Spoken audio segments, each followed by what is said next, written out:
মই ছাত্ৰ ছাত্ৰীসকল বৈজ্ঞান বৃত্তি পৰীক্ষাৰ কাৰণে পৰিৱেশৰ কিছুমান প্ৰশ্ন আজি তোমালোকৰ লগত আলোচনা কৰিম। এই প্ৰশ্নখিনি তোমালোকে যিকোনো বৃত্তি পৰীক্ষাৰ কাৰণে চাব পাৰা। মুখ্যমন্ত্ৰীৰ বিশেষ বৃত্তি পৰীক্ষা বা চফুৰা বৃত্তি পৰীক্ষা বা প্ৰজ্ঞান বৃত্তি পৰীক্ষা তোমালোকে চাব পাৰা প্ৰশ্নখিনি। প্ৰথম প্ৰশ্নটো কৈছে পানীৰ ভাৱ পানীলৈ পৰিৱৰ্তন হোৱা প্ৰক্ৰিয়াটোক কি বোলা হয়? অপশ্যন দিয়া আছে বাষ্পীভৱন, প্ৰচ্ছেদন, ঘনীভৱন, এটাও নহয়। পানীৰ ভাৱ পানীলৈ পৰিৱৰ্তন হোৱা প্ৰক্ৰিয়াটোক কোৱা হয় ঘনীভৱন। গতিকে চিটো ইয়াত শুদ্ধ উত্তৰ। তলৰ কোনটো এটা তেলজাতীয় শস্য? জালুক, মটৰমাহ, সৰিয়হ, নহৰু।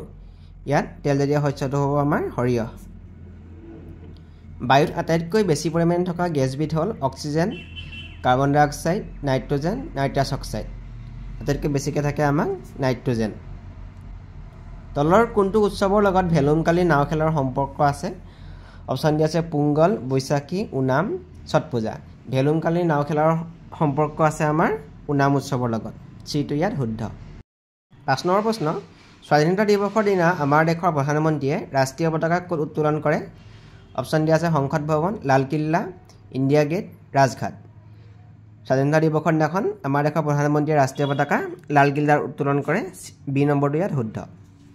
৬ নম্বৰ প্ৰশ্ন যাদৱ পায়েংদেৱক অৰণ্য মানৱ উপাধি কোনখন বিশ্ববিদ্যালয়ে প্ৰদান কৰিছিল? অপশ্যন দিয়া আছে গুৱাহাটী বিশ্ববিদ্যালয়, দিল্লী বিশ্ববিদ্যালয়, কাজিৰঙা বিশ্ববিদ্যালয়, জৱাহৰলাল নেহৰু বিশ্ববিদ্যালয়। ইয়াত আমাৰ ডিটো শুদ্ধ হ'ব। জৱাহৰলাল নেহৰু বিশ্ববিদ্যালয়ে যাদৱ পায়েংদেৱক অৰণ্য মানৱ উপাধি প্ৰদান কৰিছিল। তলৰ কোনখন ঠাই মৃৎ শিল্পৰ বাবে বিখ্যাত নহয়? ইয়াত কৈছে নহয়। অপশ্যন দিয়া আছে হাজো, মাজুলী, ঢকুৱাখানা, আশাৰীকান্দি। ইয়াতে আমি চাওঁ হাজো, মাজুলী আৰু আশাৰীকান্দি মৃৎ শিল্পৰ বাবে বিখ্যাত, কিন্তু ঢকুৱাখানা মৃৎ শিল্পৰ বাবে বিখ্যাত নহয়। ঢকুৱাখানা বয়ন শিল্পৰ বাবে বিখ্যাত। ৮ নম্বৰ প্ৰশ্ন বিশ্ব বন দিৱস কিমান তাৰিখে পালন কৰা হয়? অপশ্যন দিয়া আছে 22 মাৰ্চ, 22 মে', 21 মাৰ্চ, 21 মে'। এইটো হ'ল আমাৰ 21 মাৰ্চ। বিশ্ব বন দিৱস 21 মাৰ্চ। তলৰ কোনখন ব্ৰহ্মপুত্ৰ নৈ এখন উপনৈ নহয়? অপশ্যন দিয়া আছে কৃষ্ণাই, সোণাই, কপিলী, ধনশিৰি। ইয়াত আমি যদি চাওঁ কৃষ্ণাই, কপিলী আৰু ধনশিৰি ব্ৰহ্মপুত্ৰ নৈ উপনৈ, কিন্তু সোণাইখন আমাৰ বৰাক নৈ উপনৈ। গতিকে ইয়াত বিটো ইয়াত শুদ্ধ উত্তৰ। অসমৰ আটাইতকৈ পুৰণি কয়লা খনিটো হ'ল? অপশ্যন দিয়া আছে লিডু, মাৰ্ঘেৰিটা, মাকুম, জয়পুৰ। আটাইতকৈ পুৰণি কয়লা খনিটো হ'ল আমাৰ মাকুম। চিটো ইয়াত শুদ্ধ। তলৰ কোনটো ভিটামিনৰ অভাৱ হ'লে আমাৰ শৰীৰত কটা চিঙা হ'লে তেজ সহজে বন্ধ নহয়? অপশ্যন দিয়া আছে vitamin A, vitamin D, vitamin C, vitamin K. তেজ সহজে বন্ধ নহয়, সেইটো হ'ল ভিটামিন কে। তলৰ কোনটো ভিটামিনৰ অভাৱত আমাৰ মাংসপেশীৰ বিকাৰ হয়? অপশ্যন দিয়া আছে vitamin E, vitamin B, vitamin K, vitamin C. মাংসপেশীৰ বিকাৰ হয় ভিটামিন ই। গতিকে এইটো ইয়াত শুদ্ধ উত্তৰ। শাক পাচলিত কিমান শতাংশ পানী থাকে?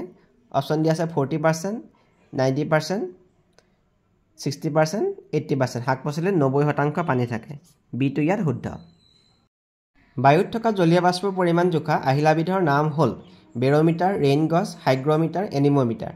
জলীয় বাষ্পৰ পৰিমাণ জোখা আহিলাবিধৰ নাম হ'ল হাইগ্ৰমিটাৰ। চিটো ইয়াত শুদ্ধ। খাদ্য শৃংখলতাৰ আৰম্ভণিতে কি থাকে? অপশ্যন দিয়া আছে উপভোক্তা, বিয়োজক, উৎপাদক, অনুজীৱ।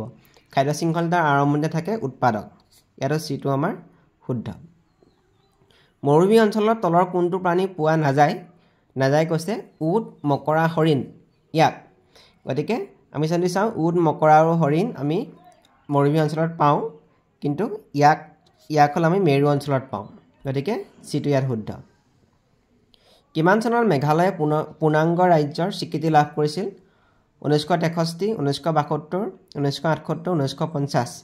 মেঘালয়ে পূৰ্ণাংগ ৰাজ্যৰ স্বীকৃতি লাভ কৰিছিল 1972। বিটো ইয়াত শুদ্ধ। তলৰ কোনটো প্ৰাণী পৃথিৱীৰ পৰা বিলুপ্ত হ'ল? কাছ, গিবন, ড'ড চৰাই, ৰঙাচকুৱা, ভেকুলী। ইয়াৰ শুদ্ধটো হ'ল আমাৰ ড'ড চৰাই। ড'ড চৰাই আৰু ডাইন'ছৰ পৃথিৱীৰ পৰা বিলুপ্ত হ'ল।